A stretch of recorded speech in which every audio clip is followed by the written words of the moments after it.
Welcome to another installment of I Want to Talk About. And I want to talk about kind of what I talked about in the last video. Because, I don't have a snowball's chance in hell of becoming a YouTube star. But what I have to say is still important. I was at the bar and I was talking to this girl. And she said that at her job they were forcing vaccinations, and how whether she was going to get one or not, if she likes it or doesn't, or wants it or doesn't, isn't the topic. The topic is she doesn't want to be forced to get it. Now, again, like last episode, I talked about how people who got looked at for domestic terrorists are kind of kindred, even though they're not, are kindred brethren with me because they did the same thing to me. Okay? The same thing with being injected with medicine that you do not want. Hello? You ever been to a psychiatric center? Doesn't matter if you're 10 years old, they will forcibly inject you. Story time. I went to Roper St. Francis Hospital, where I'm at, and I went there because I was having chest pains. I don't know why, but I'd have chest pains, but I was. So I went there, and they ended up locking me in the ER and putting G4S security on me. Big security outfit out of the UK, right? I'm punching up here, bringing them up. Yeah, and I broke one of their arms because they illegally locked me in the ER and wouldn't let me leave under restraint. So when they came, I realized that if I tried to leave, they would restrain me. They didn't check my heart. I laid down and got an EKG done, which was performed wrong. The stickies were not in the right spots. And they left the gooey stickies on, and they said, don't take those off because we're going to give you another EKG. Well, after over 24 hours, I think I counted 32 hours. I've done time, so I can sit somewhere for a while. I sat there non-violently, just waiting for them to come back and give me another EKG, right? Meanwhile, I'm bringing up the fact I can walk out of here at any time, right? And the assholes that work for G4S security just doodling. Okay.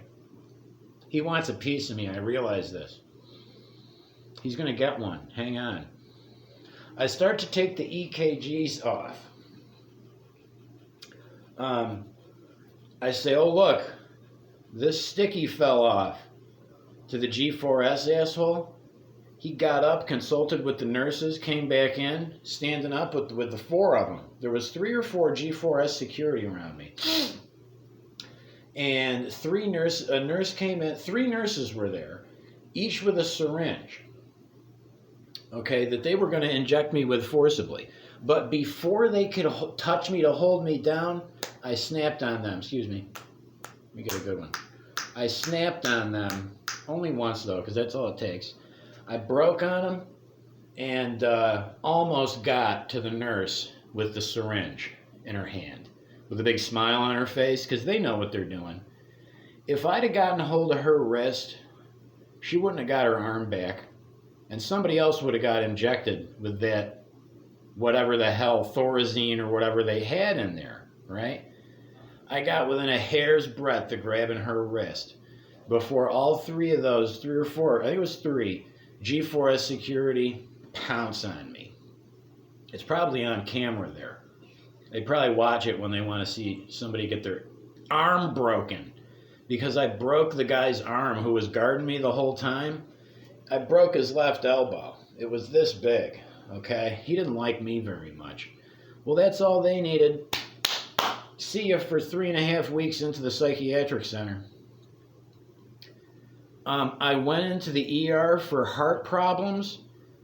They locked me inside of the ER under security for absolutely no reason. Wouldn't let me leave for over 24 hours. Performed an EKG wrong. And essentially, I refused treatment, which is fine. You can refuse treatment anytime you want. See, they're trying to change the law by just going ahead and doing this kind of shit to people. But they did end up injecting me, like they do every fucking time, with shit that I don't know what they're plunging into my muscles.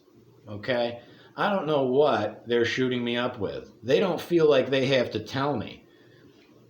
Okay? Now, that's not the only time that I busted on G4S, that I busted somebody in his arm or some shit in G4S, because they've done that to me twice. I've learned that when they're going to come, hit them first. It's worth it. Because they're going to do to you what they're going to do anyways. When they come to forcibly vaccinate you and you tell them no, stab them. I swear to God. I mean, it's not really the right Christian thing to say, but these people are fucking evil. And they will inject you with shit that you don't want. They've done it to me my whole fucking life, and now they're going to do it to you. Don't let them. If they stick you with something, stick them with something. I was in Orlando. I got hit by a car. I was really drunk, and Al-Qaeda tried to kill me. Longer story. They tried to run me over a couple of times. I got launched, run over, and I was on a bike, and I knocked out. And I woke up on the side of the road, and my bike was all messed up, so I fixed it. And I realized that my knees weren't really connected, but I was so drunk it didn't matter. I was going to go home. Well, the ambulance, came up beside me and said, "Hey, were you in an accident?" I'm like, "No, I wasn't in an accident. I don't know what you're talking about. Feel fine, feel great." I'm like, "Well, we got a report that a guy in a black shirt," I'm wearing a black shirt with like, with like a green shirt on, with like white khaki cargo shorts, with blonde longer hair in the back, blue eyes, a scar on his, matching your description, got hit. So they brought me in, and I said, okay, but then they didn't want to let me leave. And I already have a lot of PTSD from going to the hospital. You can't drag me with a broken back into a fucking hospital. And when my knee went out of place, I didn't go to the hospital. I didn't believe they were going to give me an ER. What I believed is that they were going to lock me, they weren't going to give me an MRI, they were going to lock me in their ER. That's why I don't go to the hospital. Obamacare, Medicare, useless to me. Medicare, fucking useless to me. Why would I go to the doctor? No, a dentist, maybe. But a doctor? Fuck them. So I said, no, I want to leave. They wouldn't let me. Then they injected me with Thorazine. But I stabbed the guy in the neck with the syringe. Because he left, you know how like, he took some blood too? But he left a syringe in my arm. I told him, I said, if you stick me, I'm going to stick you. Don't think I won't. I'm not some pushover. I'll do what I say. It's me and you personally. This ain't the internet, and I don't know who you are. Don't do it. So he did it. So he got it in the neck. You know, one thing that's good about having a psych record this fucking long is people don't want to fuck with you when it comes to that shit. They kind of can't. When they look at my record, they go, holy shit, I should not have fucked with this guy. If they get my real record, they'll say, holy shit, I should have been a human being to this person. So if you feel like you're getting put out by being forcibly injected with something, know that it is wrong and that you should fight it. Okay? Even if they lock you down and put security on you, fight at least. Or sue them. But I prefer to hit them with a ball-peen hammer when they're not looking and inject them with something because suddenly I found them with a medical situation and I'm here to rescue them. You know what I mean? Like they do to me. Throw them in my psych center. You think I'm lying? I'd persecute the hell out of those people. Doctors and shit? Worthless. They can go to fucking gulag. And that's what I want to talk about. Goodbye.